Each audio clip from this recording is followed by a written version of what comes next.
So we've spent 2 weeks in Pennsylvania doing our shakedown, and now we're ready to move on to one of our favorite places on the East Coast, coastal Virginia. On our way down there, we're going to stop at a Harvest Host for one night on our way to Chesapeake Bay Campground.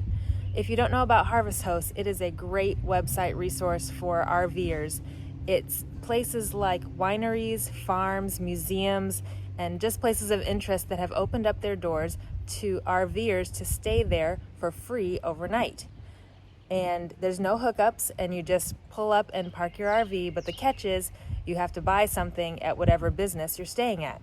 And we are happy to buy wine or pies or go to a museum or anything to stay at these beautiful places. So we're really looking forward to our first Harvest Host visit in Virginia.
Hi guys, we've made it to Thousand Trails Campground, Chesapeake Bay, Virginia.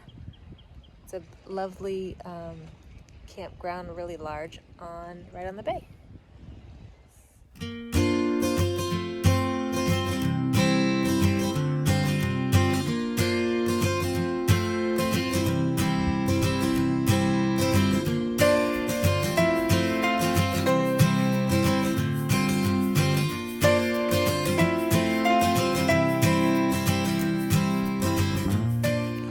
We found a great campsite here at Chesapeake Bay.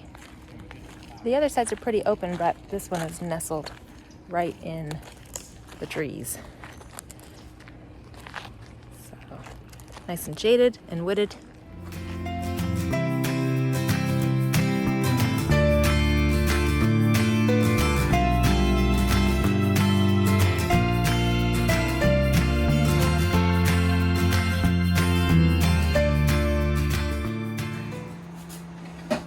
How do you like your fridge, Jace? It works really well. I'm glad we got a residential instead of a traditional RV fridge. Keep stuff cold and frozen for real.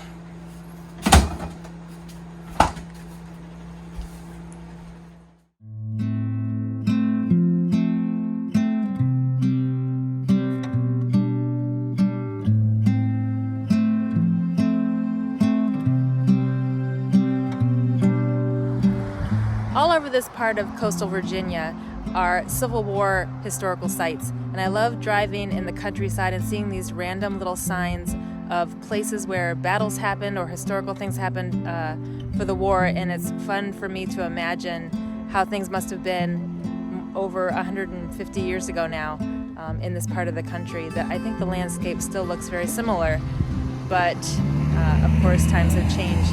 And I'm a history buff, so I love delving into these kind of things.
Lisa.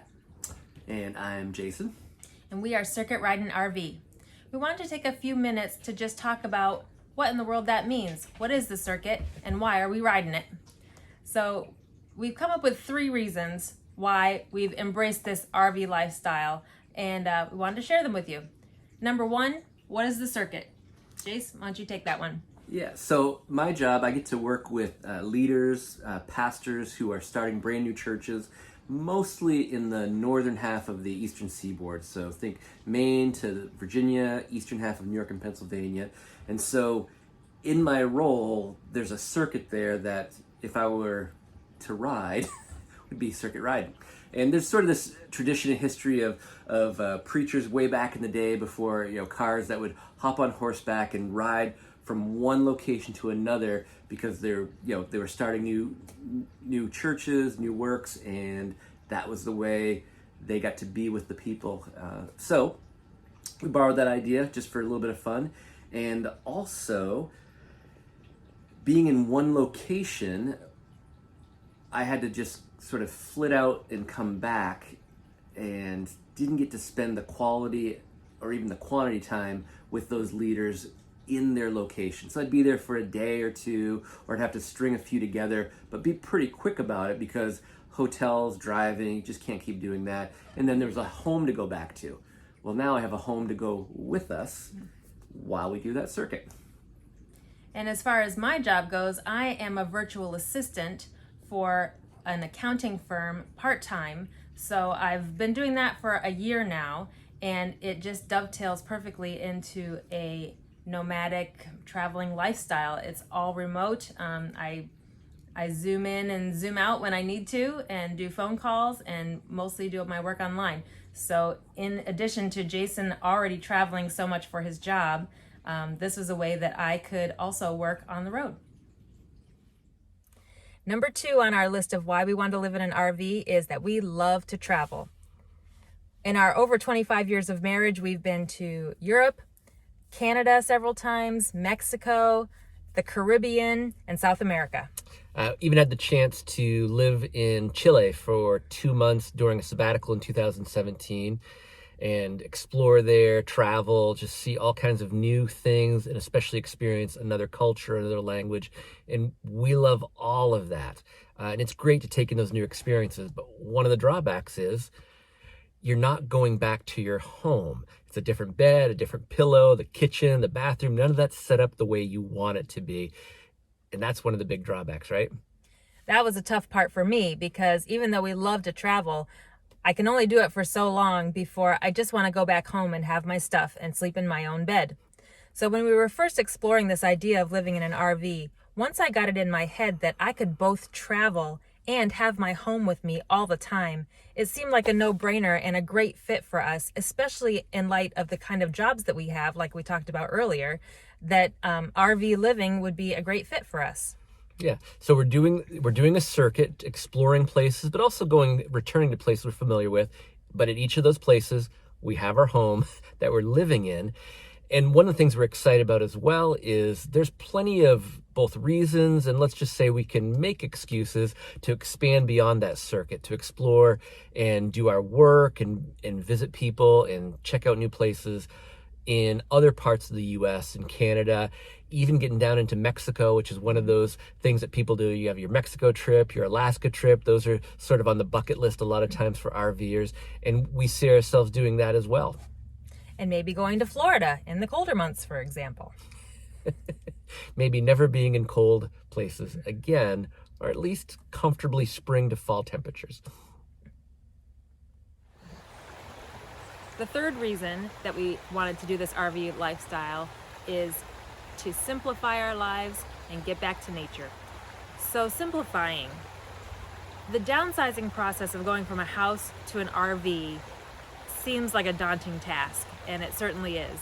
But we have, over the past maybe 6 years or so, 5 or 6 years, gradually been downsizing our house. We went from a large house in the country where we sold off a lot of furniture and got rid of a whole bunch of stuff, and then we moved to a little bit smaller house in the suburbs for 3 years while our kids were in college. Now that they're done with college and we can move on, we were ready to downsize again. So it's always been our goal to simplify our lives and just get back to more basic ways of living. Unfortunately, I don't have room to garden in an RV. Maybe if I was a master gardener, I could figure that out. But yeah, just simplicity overall has always been a goal of ours. One of the things we miss most about living out in the country in Connecticut is being surrounded by nature. Yeah, and then both of us, I grew up, born in northern Maine, grew up there, literally black bear on the deck, moose in the front yard, would happen on occasion. And then you grew up not quite as crazy far out, but It's still. a small town in western Pennsylvania. Yeah. So we've always liked that, but we've lived in large cities when we were in college, and I certainly interact and work with leaders in large cities.